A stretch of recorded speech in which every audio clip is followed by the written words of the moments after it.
May each one of our hearts be open to listen to tonight's message.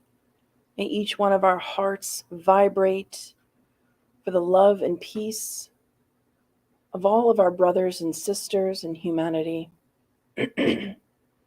We ask, dear God, for your protection, for your guidance in these moments, that we may console and help one another through this journey of life. In Jesus' name, so be it. Good afternoon. Oh gosh, afternoon, good evening, not even sure. Okay, sorry, I have to wait.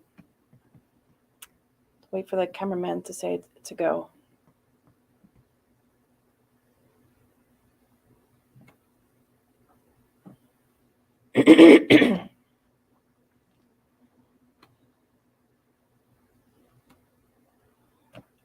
So many people here today. It's so packed.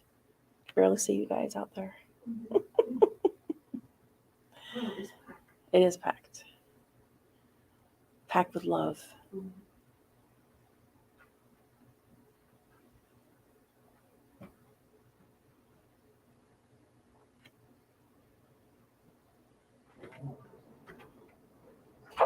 Hello. We were just waiting for you. No, I'm just kidding. An assistant today. There's an assistant. Yeah, he's gonna. Wow. Yeah. And his name is Raphael. Yep, Raphael's my assistant. Oh.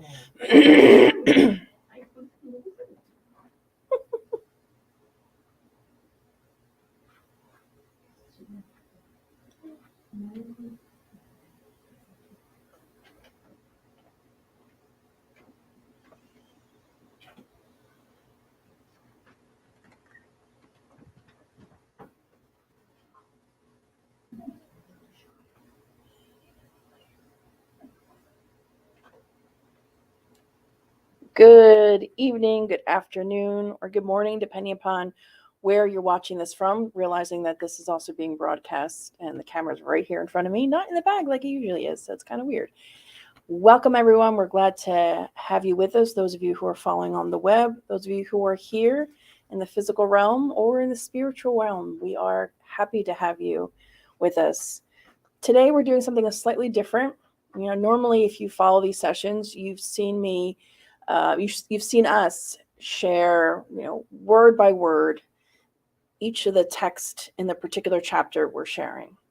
We decided to go a little bit different and not do that today, to try something different, and just to kind of talk about a couple of main points that Joanna brought for us, and then sort of a conclusion and sort of a takeaway, some tips, if you will, that we can kind of go home with today to think about, to mull over, to let marinate in our mind. So today's talk may not be that long, 30, 45 minutes, and then we can open for discussion for, back and forth, whichever you guys prefer.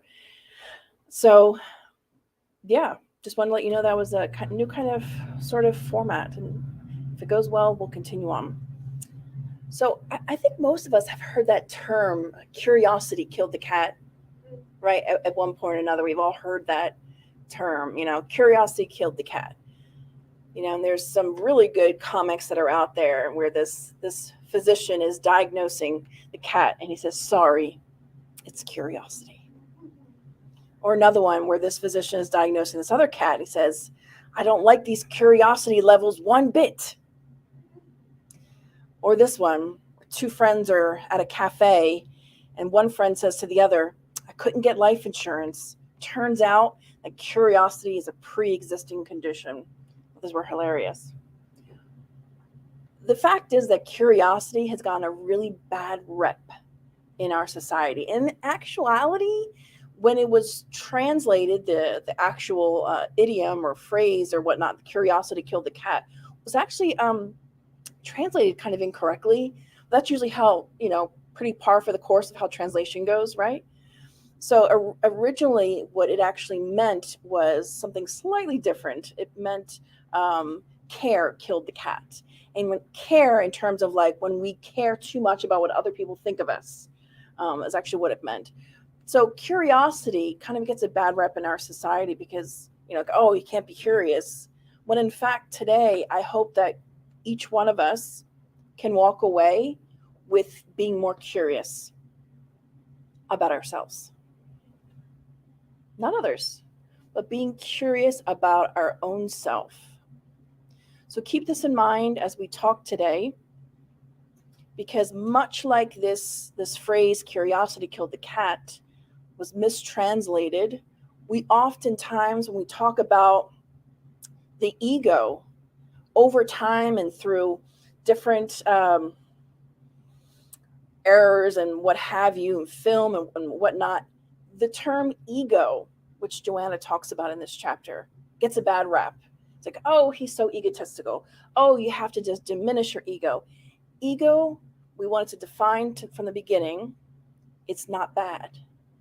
Ego, from the perspective of psychology, is part of the self. Ego, in other words, is the I. It's your conscious mind, as Jung would say. So it's not bad. And there's a not so famous, not so well-known writer, Mark Epstein, says the following: neither Buddhism nor psychotherapy seeks to eradicate the ego. To do so would render us helpless or psychotic. We need our egos to navigate the world, to regulate our instincts, to exercise our executive function, and to mediate the conflicting demands of self and other. So ego is not bad, first and foremost.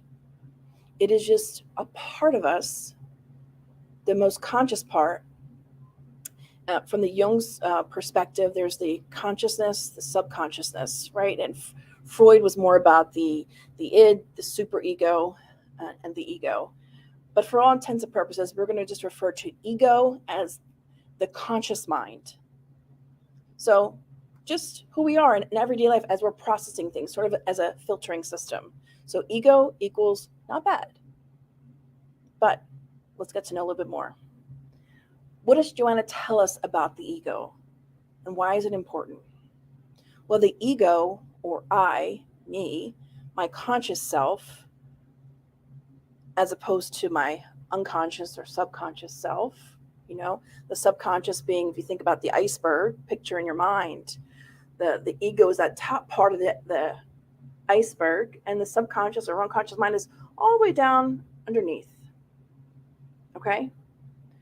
However, this ego has its purpose to help, to protect us, as Mark Epstein shared with us, to regulate, to exercise executive function. So it has purpose and meaning. But alongside having purpose and meaning, sometimes it gets in the way of us being happy, because the ego, the nature of the ego, wants to survive. It seeks to not be diminished. And it does so in the following ways. Ego sometimes can look like when we become very demanding of other people, or when we become excessively hard on ourselves, or when we are projecting our conflicts onto others, or when we're introjecting our unfulfilled aspirations. The ego can also present itself as happy, otherwise known as a persona, which is another archetype that Jung talks about. We won't go into the archetypes, but you can look it up. But subconsciously, although it does desire to be happy, it fears facing its own self. So ego has its purpose. Ego is important. It's a part of self. But at the same time, we need to be conscientious of the pitfalls of our own ego, of our own selves, the tendency we have to, when I have an internal conflict, I project it onto someone else, or when I'm overly or excessively hard on myself. But to the world, I can present a mask, and it can seem like, oh, I'm a happy person. That's why we see people every day who are happy, who unalive themselves. There was I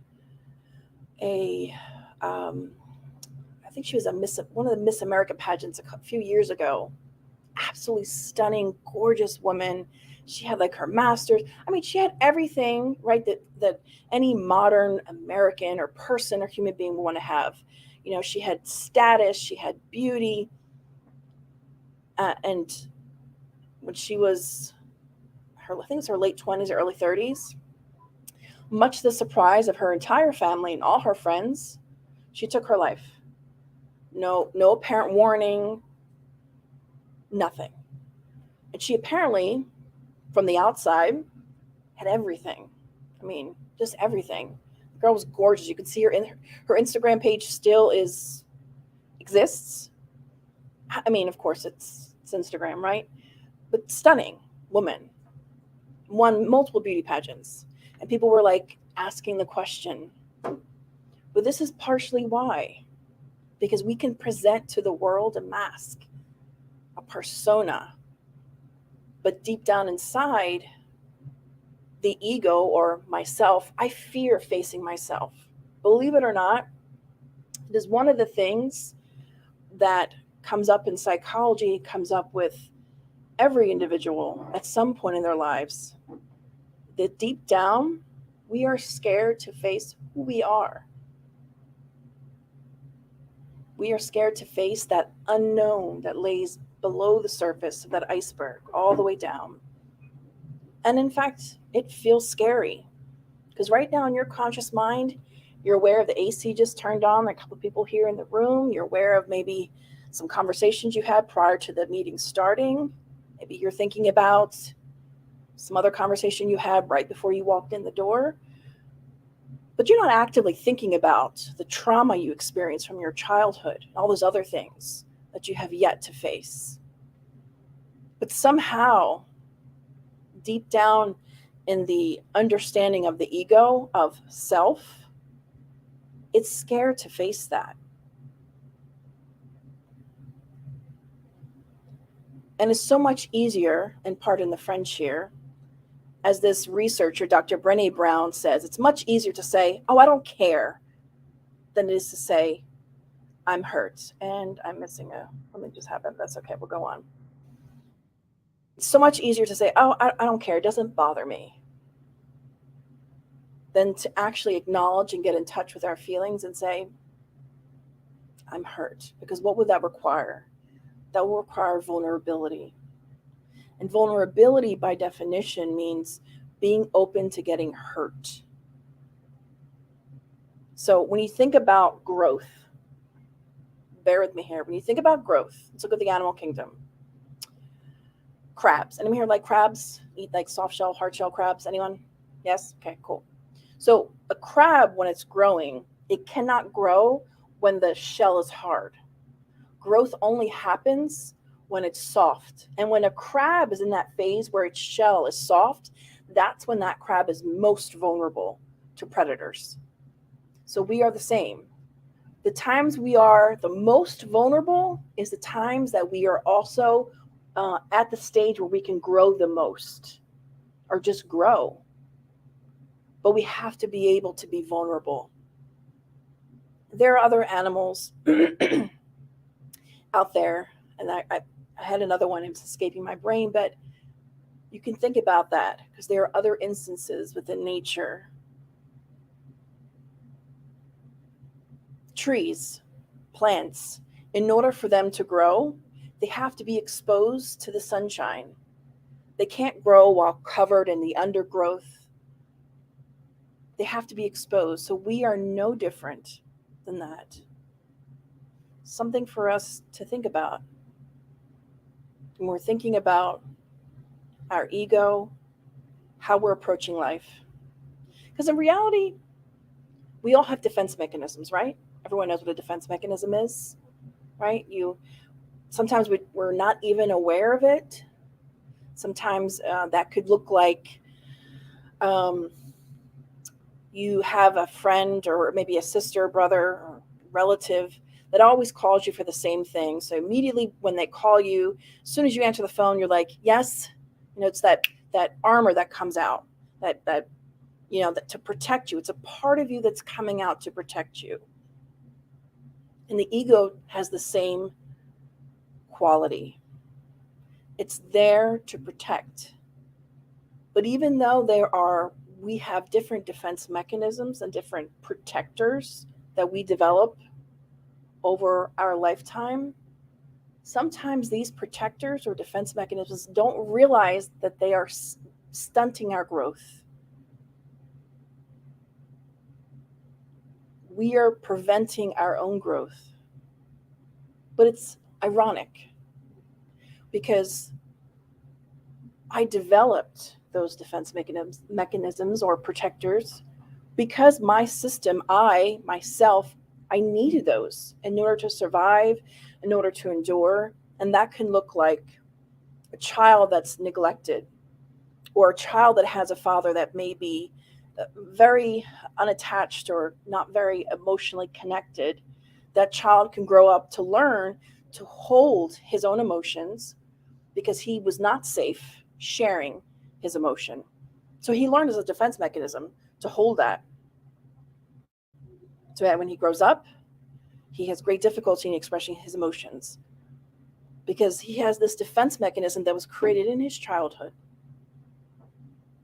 But now as an adult, it served him up for a time and a purpose when he was little, because at the root of who we are, at the most basic thing within us is survival.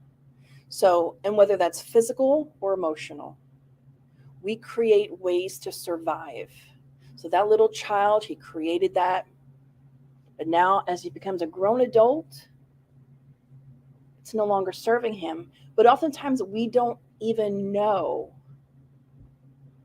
We don't recall because it's not a conscious thing that's happening. It's not like the 6 or 7-year-old says to himself, well, I can't express my emotions, thus I'm going to be quiet and never express myself again.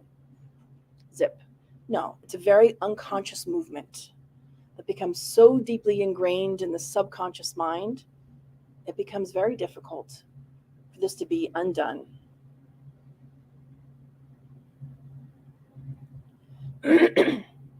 But one of the other factors that contributes to the challenges we experience as human beings, and every generation has this, my parents, God bless you, my parents, when they were growing up, heard from their parents, oh, your generation is so crazy, and previous generations and so on and so forth.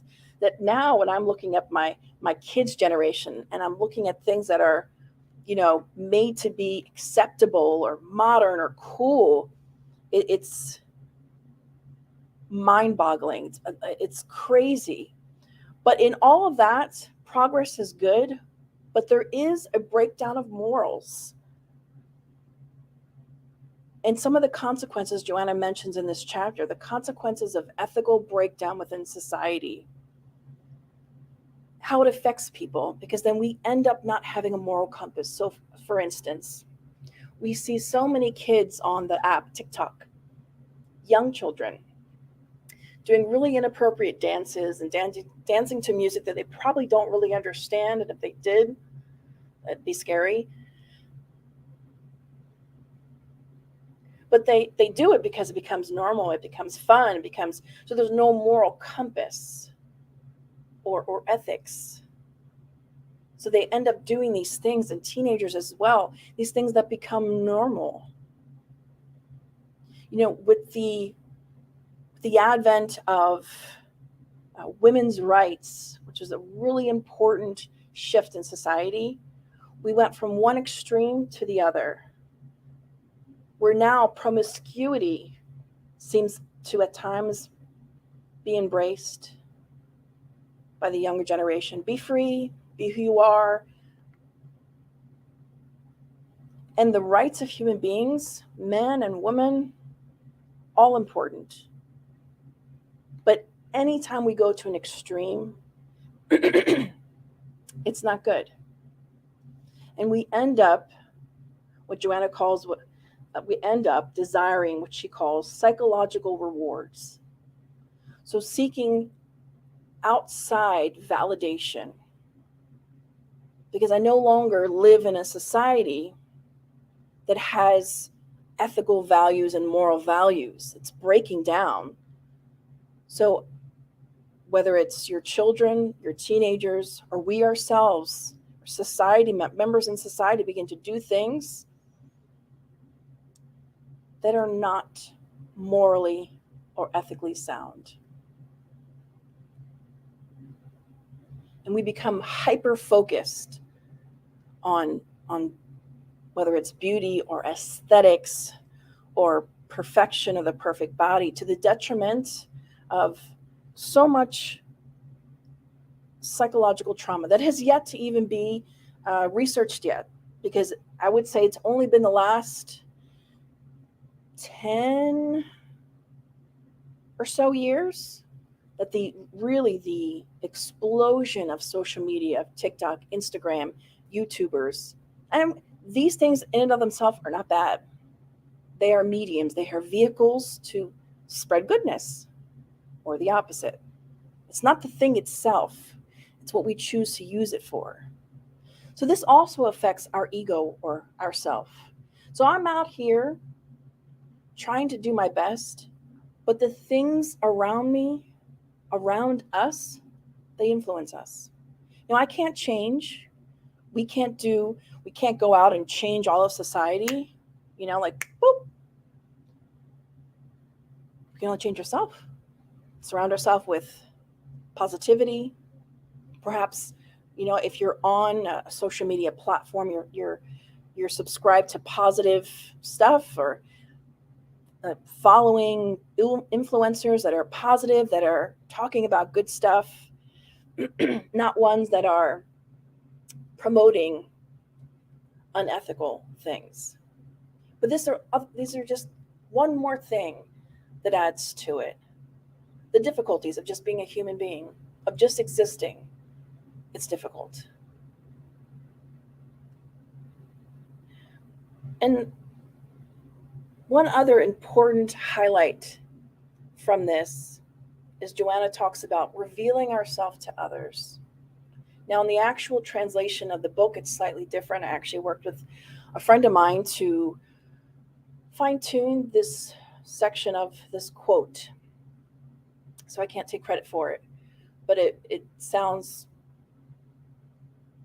smoother, I would say. And it's the following. Joanna says, reveal yourself to your brothers and sisters, to your friends, by demonstrating neither aggression nor prudish behavior, nor cravings for unjustifiable confessions, so they may open up in your presence and reveal themselves as they are. So what does this mean?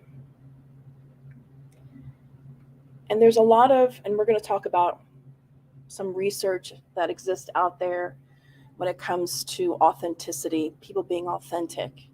But one thing that not just in this book, but in other books of Joanna, she shares that when we are authentic, and we're not talking about you see someone and they have a bad body odor, or they're dressed in a way that you think is terrible. Authenticity is not going up to them and saying, man, you stink and your clothes are questionable. That's not authenticity. That's just mean. That's not what authenticity is. Authenticity is, I can recognize who I am, my faults, my strengths and my weaknesses, but I can still be that person and be okay with bringing myself to the table. I'm not trying to project a fake persona to someone else that I'm super happy or that I'm whatever, but I'm just being normal, natural self. So a few takeaways from this. Being authentically you. When we do that, you are creating a safe space to allow others to do the same. So if I come to you, or if you come to me and you say, hey, how was your day? actually, let me rewind. There's a funny story, kind of funny. My best friend's father had told us this story once, many decades ago. And he said that, and he's very self-aware, very into spirituality and just being really in tune with his emotions. And he said that one day he was going into work and he was just really having a hard time. Some things were going on outside of work. He said, so I go into work and I'm walking, down the corridor and I see, John and Billy and Megan from accounting. And I'm walking down and I run into John from marketing. And he's like, hey, Mark, how are you doing? He's like, well, I'm really not doing that well. I'm really struggling. And then Mark goes, okay, great, thanks. Well, see you later. So he said he was frozen in his like that moment, because he was allowing himself to be vulnerable, just who he was, his being honest and authentic, not going into great detail, but he just said, I'm not okay. And Mark, what was his friend's name? Not Mark. John, thank you. John was so in this, routine of like, hey, how are you? Great, thanks, bye. Not even being in tune with another person. Didn't even hear what Mark had to say. And then he said he eventually, after that moment of being shocked, he said he chuckled to himself as he walked off. So in any event, that little interaction made him laugh, so kind of lifted his spirits, because he was like, that's so funny. How are you not that aware or self-aware? But it's interesting is that we're on this automatic, what do they call that? Autopilot of putting this persona out there like, hey, how are you? That we actually don't always, and maybe we can't sometimes because of time or what have you. But when someone says, hey, how are you? Hello. You can at least smile back and say, hey, how are you? Don't judge others' lives. This is an important part. Joanna talks about this. Because we don't know other people's lives. It sounds so simplistic. Like, of course, Joanna, I'm not going to judge other people's lives. Yeah, but we do it all the time. We do. I've done it. I do it. I don't want to say past tense as if I have not. Sure, of course. I don't want even to say it's human nature. It's a conditioning. It's a negative habit, or it's a habit that has happened, created over time. And we're not talking about, when I say judge in this context, she's not saying judge as in make an evaluation, because you can evaluate a person or situation to determine whether or not this is good or bad. That's one thing. But to judge others and put them down and say, oh, they're not worth anything, they're trash, does not help anyone.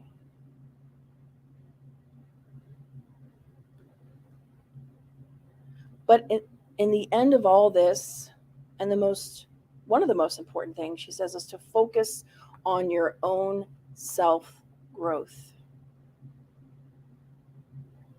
And it's actually a problem of our vision, because we're so accustomed to looking out when we need to look in. So remember earlier we talked about the cat and curiosity. So if there's one thing I want you to take away from today, and we're not done, don't worry, don't get too excited, we're not done yet. A few more slides. There's one thing we want you to take away from today is that curiosity is good. And to get curious about your own self, why you think or feel the way that you do, what makes you tick. Just look at yourself with curiosity, because when we look at ourselves with curiosity, because think about it, when we look at anything with curiosity, we're not judging it. We're going, I wonder. You're open and you're wondering, and there's something you want to learn. When we are doing a self-discovery, when they say, oh, do your internal work, and it can be semantics, yes. But sometimes that internal work looks like, to some people, self-judgment, self-hate, self-criticism. And that's not what Joanna's trying to convey here. She wants us to focus on our own self-growth and get curious about ourself. And we're not saying to be selfish, to forget about other people. No, but we are responsible for ourselves. And to also allow yourself, self, to identify with our strengths and weaknesses. I was listening to several talks by this prominent researcher and physician, Dr. Gabor Mate. I know I'm butchering his name, but he's a amazing thinker and thought leader in the world of psychology, behavioral health, and children's health, and overall health in general. And what I found most fascinating, one of the reasons why I'm really drawn to him, is that, he has so much knowledge that he shares through the research that's out there. It's amazing. So one would think like, wow, this guy has so much knowledge. Like he's living like the life that's like amazing. Like he must be like a Buddha. But what I like about him is that he says and has said that he is married, the father has a few kids, and that he wasn't a great dad because a lot of times he was so busy doing his research that he didn't learn till much later, when his kids were much older, how to be present in the moment with them. But the beauty of him acknowledging that is because through his talks and sharing all the research, we see all of his strengths. But for him to show his humanity and to acknowledge to himself that I have weaknesses. He didn't make it a big to-do like, oh, poor me, I was such a terrible... No, it was very natural. Like, hey, we're not perfect. I didn't get it right. I'm trying to get it right now. Like I'm sharing all this knowledge with all of the world, but here I am. I can't even be the kind of father that I tell everyone else to be. I mean, how many times does that happen? Those of us who stand at this podium, people might think, oh, she or he, they have it all together. No, not at all. We're right there in the arena. Trying to do our best, trying to work hard, trying to be better. And that's why we share. It's not easy. It's hard and it's painful, and life can be painful and life can be challenging. But that's why we say again and again and again how important it is for us to be gentle and kind with ourselves and also with others, because we don't always know the inner battles that others are facing. And just this past weekend, actually no, maybe like 2 weeks ago, a very, very dear friend of mine, very dear to me, dear to my heart, my soul. She, and just always a happy person. Just her smile brightens up her room. And she's just like, there's an energy about her. And she used to be my old boss. Now she's just a fellow coworker because we switched jobs a couple years ago. But she said something to me recently that really floored me. Like, of all the people in the world, I would never think to hear the following statement from her. And mind you, we talk about, people put on a persona. I didn't think she was one of those people. I mean, her energy always still comes off as genuine, sweet, kind. She lives for other people to help them. But she told me recently, because she's been going through therapy, and she said, Kirsten, I had a thought recently, or several thoughts. She said, I didn't want to kill myself. She said, but I got so depressed that I just fantasized about no longer living. She said that was her way of sort of escaping the moments of pain she was experiencing. And I was shocked. I mean, I know it's hard to contextualize for you all because you all don't know her. But just imagine someone that just seems as bubbly as can be. Has great life financially, college, everything. And she says this to me on the phone recently. First time in like 10, 12 years I've ever heard her share this part of herself with me. And I acknowledged that to her. I said, thank you for being vulnerable and sharing that with me, because I know that that's something you worked hard not to do for a long time. But I digress. Allowing ourselves to acknowledge the strength and areas of improvement, I would say, in lieu of using the word weakness. What are our strengths and areas we need to improve upon? When we create that, when we exude that, when we share that, when we are authentic in that space, we allow others to do the same. But it takes us being vulnerable, like that soft shell crab. We have to know that being vulnerable leaves us open for pain, but also great growth. And there's a saying that there are people, actually, you may know who this person is. Anyone know who Ryan Seacrest is?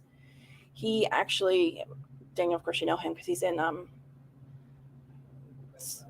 what's that? Yeah, he actually owns the franchise American Idol. He owns like several different franchises. I say franchise shows that people you wouldn't even think. So he's actually like a million trillionaire or whatever. Smart young guy in his 30s, maybe early 40s. But he shared something on a podcast recently. He said that he recognized that now, as he's getting older, that looking back at all his relationships that he's had with women, he said, I always knew that putting myself out there and loving someone meant that at some point I'd have to get hurt. So I never fully put myself out there because I didn't want to get hurt. So I've had a good number of relationships in my adult years. And I look back now and sort of kind of wasted time. Not really wasted, but all these years, I never wanted to be vulnerable. I missed out on experiencing love, on experiencing joy. Because oftentimes we think, well, when we're protected, when I'm safe, then I can relax and experience joy. When it's actually the opposite. When you allow yourself to be vulnerable, like that soft shell crab, you allow growth. You allow this true feeling of joy that is very real and authentic, not inauthentic.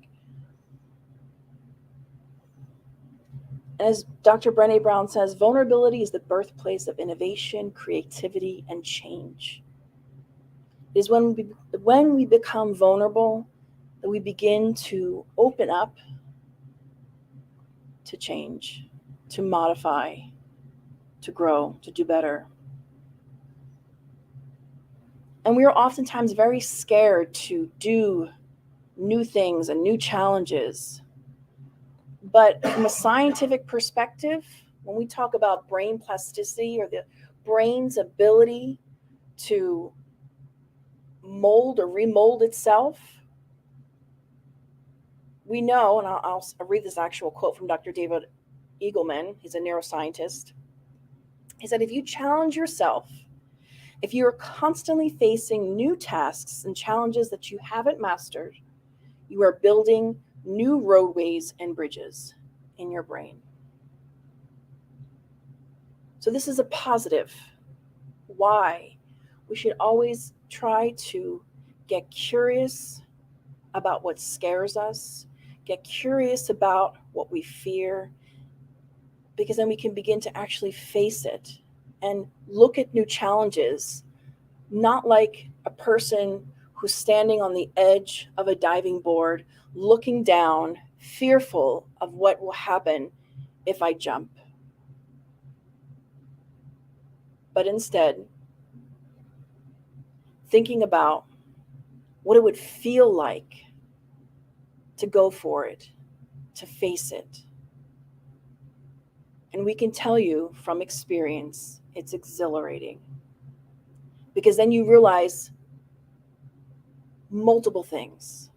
You realize you're stronger than what you were, that there are emotions that you didn't even know that were positive that can be experienced when you go beyond what fears you, when you face it head on.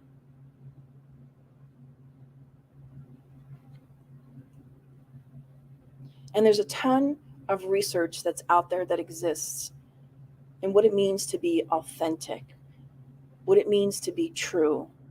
There's a particular paper, and I'm sorry, I just realized it's blue here, so you can't see it. It's published in the Journal of Counseling Psychology. The paper was called The Authentic Personality, a Theoretical and Empirical Conceptualization and the Development of the Authenticity Scale. And they found, in this article, it showed, I brought the quote, the article provides the first direct test of several theoretical models that view authenticity as integral to well-being. That they found there is a definitive connection with people who report being authentic to feeling happy. So people who scored higher on this measure of authentic living, this scale that they used, they reported greater happiness, more positive emotions, higher self-esteem as compared to those who reported being less authentic. And more authentic people also reported having better relationships and more personal growth. This isn't the only paper or research that's out there. There are other ones as well. And there's great work being done by Dr. Brené Brown. You can go to her website, brenebrown.com. Great number of books that she's published that really connects pretty well with what Joanna talks about. But it's out there for us to think about, for us to learn about. But we share all this to say, not that we need validation from science. It's nice. But we know from Joanna, this authenticity, being true to who we are, but not having self-hatred, not being self-sabotaging, saying, you know what? I have strengths, I have weaknesses, I have the good, and I got some not so great stuff, but I'm working on it. It's being self-aware. And again, the first thing or the last thing we hope that you take away with you today is to get curious about yourself. Curiosity did not kill the cat. What killed the cat was being too worried about everybody else and not about itself. That was the actual translation. Remember that. So curiosity, not bad. Curiosity, good, as my 4-year-old would say. It's good. So normally when we give these presentations, we usually start out the presentation with the affirmations or positive affirmations that Joanna has before each chapter. But we wanted to end with this today. We wanted to end with it to allow this to sort of be our meditation, our moment to just sort of renewal, to refresh. Oh, yes. No. I'm going to finish this and after. Yep. So you can join me in just saying the following phrases. The divine reality awakens me so that I may know myself, thus discovering and identifying myself.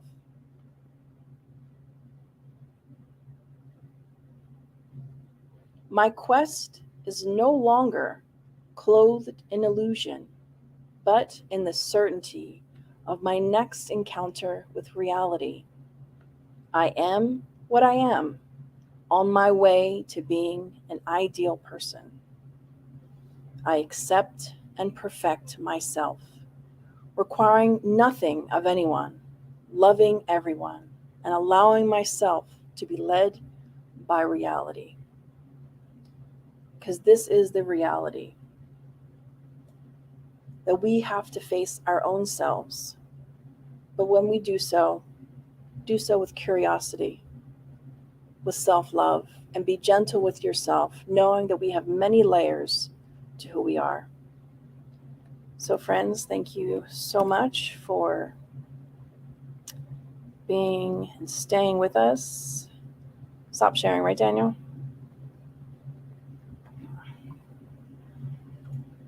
And then comments. Okay, so this is a question from Paula. Why are people fascinated by the behavior of others? Possibly, so I think she's answering, possibly to learn what appears to be healthy or not for themselves, to escape examining their interior by judging others. I think, sure. Well, first and foremost, I'll say that we are hardwired to be social beings. We are social creatures. So within that means that, sure, we're going to be looking, we have our own internal self, but we're also looking at those around us. It's how we also learn. So being curious about others is not, or rather, I should say, she says fascinated, is not necessarily a bad thing. I think it depends upon your intention, what the purpose of it is. But I'm talking about, or Joanna was talking about specifically when we're doing it in such a way where it's really negative. We're spending no time evaluating our own selves.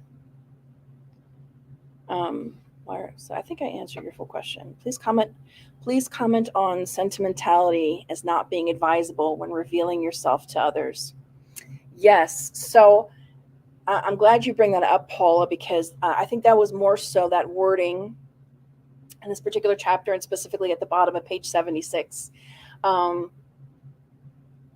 It's not a jab to the translators, because it's, translation is extremely difficult to do. But looking at the original Portuguese wasn't quite the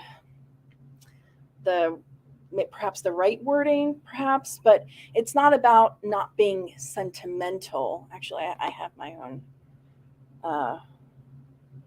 own translation. I think I have it up on my one of the slides, but let me bring it back up on my phone. 1 second, because I have it right here. Okay.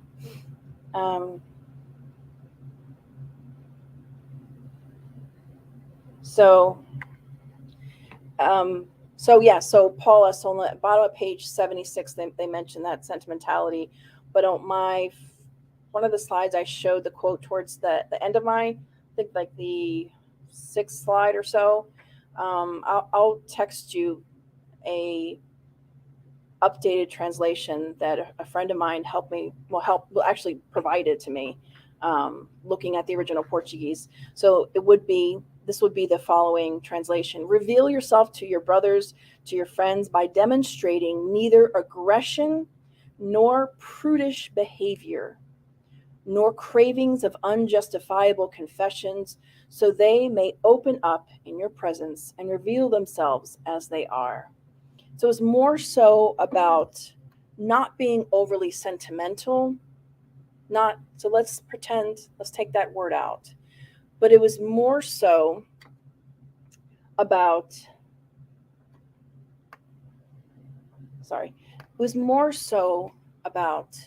just being natural, not feeling like you had to come to a situation and just, what is that word? Blurt out all of your issues. Like some people might think, well, being authentic, being natural, being real means I'm going to just be mean. I'm going to say all these horrible things, and I'm going to say, well, this is how life is, and this is how I am, and I don't care. No, that's not. Joanna's saying, don't be that way. Don't be that way. Instead, be gentle, be kind.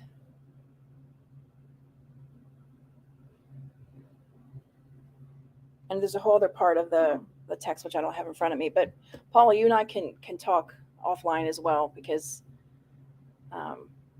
this chapter in particular, that the end part was a little bit of a struggle when it came to the flow of the English. So we had to go back to the original Portuguese. Question from Yasko. Hi, Kirsten. Animals in wilderness, to survive from predators, pretend they aren't vulnerable. They aren't sick. We carry this old survival instinct. How to train our prefrontal cortex to taper off the firing of brain areas of instincts that don't serve us any longer, or rather harmful.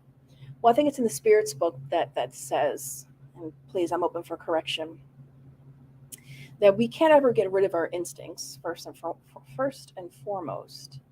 But what we can do is educate and work on ourselves. And I believe, I want to say it's in the third part of the Spirit's book, but I could be wrong. So it's not that we can turn it off or erase it, but we have to allow the other parts of ourselves to speak louder, if that makes sense. However, the irony, if I can put it in this perspective, the irony is that our instincts need to always be there, because when in doubt, follow your instinct. Because it is so, as Yasko shares here, it is so ingrained in who we are, is so ingrained in our evolution, that if we had to choose between our gut instinct and our feeling or emotion, our thoughts about something, always go with your gut instinct. In the Spirit's book, the spirits tell us that. Because the chances of your gut instinct being correct and the way to go is 1,000 times higher than just, from our thought process. What else you say? Because how to train I think I answered most of your question. Hopefully I answered your question, Yasko. If not, you can contact me offline. Daniel, you'd like to make a comment on this? Sure. And I like this phrase, Yasko, that you use, that don't serve us any longer, because this is what we have to ask ourselves. When we get curious about ourselves, and when we become aware of our defense mechanisms, get curious enough to ask yourself, how is it serving you now? It might have served you in the past. How is it serving you now? It's probably not. It doesn't serve you well. Something to think about.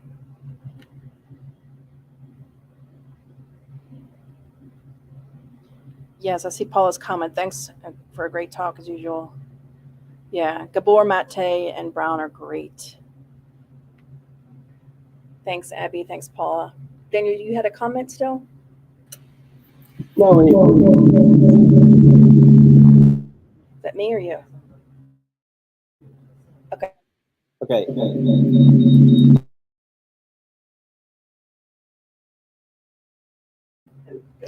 All right. That's okay. All right. Wasn't meant to be. Okay, friends. Thank you all for participating and for being a part of this. We have no more questions. Thank you, Marty, for that. Oh, I'm so sorry. Oh, so we only went to the. Sorry about that. Let's turn this around. Go ahead, Alba. You have a question? Yeah. And you can repeat there. Maybe bring her to the podium. Yeah, come to the podium and ask the question, just so people that are still watching online. Okay. Hi, people. I have a question, and it has to be with the subconscious. That image of the iceberg. So that's I'm sorry, my hair. I wasn't ready for the camera. So it is a huge, huge part of us, and this knowing thyself work that we are doing, and that's one of the main purposes of Spiritism, is the inner transformation, the growing of us. So in that subconscious part is very likely, is pretty sure that there are a lot of situations or trauma or that are coming from previous lives. So I was thinking, God, it will take me like 50 more reincarnations for me to do the work, and to come all of my genuine self or ego to the surface. So I don't know if Joanna mentioned something of this in the chapter, or how are we going to get there? Not that we are in a rush, we have an eternity, but it seems like it's a huge amount of work, constant work, and it will take long time. Should I move? My hair. Thank you so much, Alba, for that question. It's a fantastic question. And it reminded me of something else I meant to mention, that a lot of this work, a lot of this, the beginning stages when we shared that, get curious about yourself, get curious why you feel or think the way that you do. But a lot of this work, if we are really, really wanting to do this internal work on ourselves and to face that iceberg that's below the surface, it's going to require a professional. It's going to require, and we should have, and there's a lot of shame. Hi from Italy. Hi, William. Thanks for watching from Italy. Very cool. Oh, yeah, down there below. I'm Daniel, if you could click on that. This is my train of thought here. It's important that there will come a stage when we are unraveling ourselves, when we're opening up, that when we come to difficult parts, that we're able to go and talk with a professional who's trained to walk us through those emotions and those past traumas. But Alba, you bring up a really good point, because I myself have thought, how in the world are we supposed to process thousands of years of all of these lifetimes and traumas? And although it's not in this specific chapter, it's in one of Joanna's other books. It's somewhere in her collection that she does refer to that. And she says it's not necessary to recall the details of any trauma in order to overcome it. So what does that mean? So for instance, there are people that experience trauma in what psychologists calls during their nonverbal years, but that trauma still affects the growing child. But in memory recall, that individual who may now be an adult cannot recall the specifics. They know because in their body that trauma stayed, and through learning through other people, they learned that, they were abused or what have you, but they can't recall. That doesn't mean that that person can't find healing or help. They're actually, in psychology, there's a specific protocol when you're dealing with trauma that happens during the nonverbal stage of life. Why am I saying this? I'm saying this because in the books of Joanna, she she tells us that it's not necessary for us to remember, the specifics of when I was living as a monk in the 1500s and I was, a thief or something. Well, I don't want to bring up something so negative, but just think of past lives and things you could have potentially done, or any of us could have done. It's not necessary for us to remember the specifics, because the emotion, the energy we carry with us, it stays with us. So that is what in this life, with current therapy, again, even if we don't recall the past, our current emotional state will navigate and tell us the story of where we've been. In the same way, when people say, "Oh, I wish I knew what I was in a past life," and I remember Divaldo telling a story of like this lady was like, "Oh, I thought it was so cool to know people what they were in their past life," and and Divaldo returned to her and said, "All you need to do is look at your tendencies, look at what you like, look at what you've done, what you do, and therein tells a story. It doesn't matter what we've done in the past. It matters today, moving forward, because we can't change the past. I can't undo what was done." So I hope that answers your question, because that plagued me as well. Like, oh gosh, how are we gonna? No, through the mercy of God, we don't have to. So, okay, friends, thank you so much. Do I hit leave studio here, Daniel? No?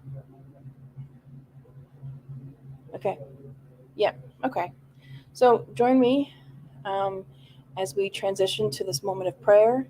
And then we're going to do the passes here.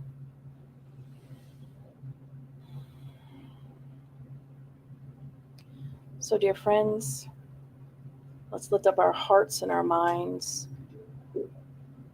to our divine creator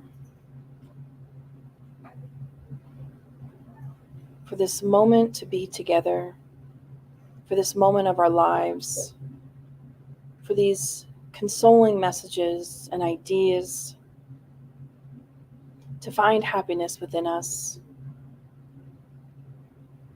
With immense gratitude, we thank you. And we'd like to take this opportunity to pray for those who are in need.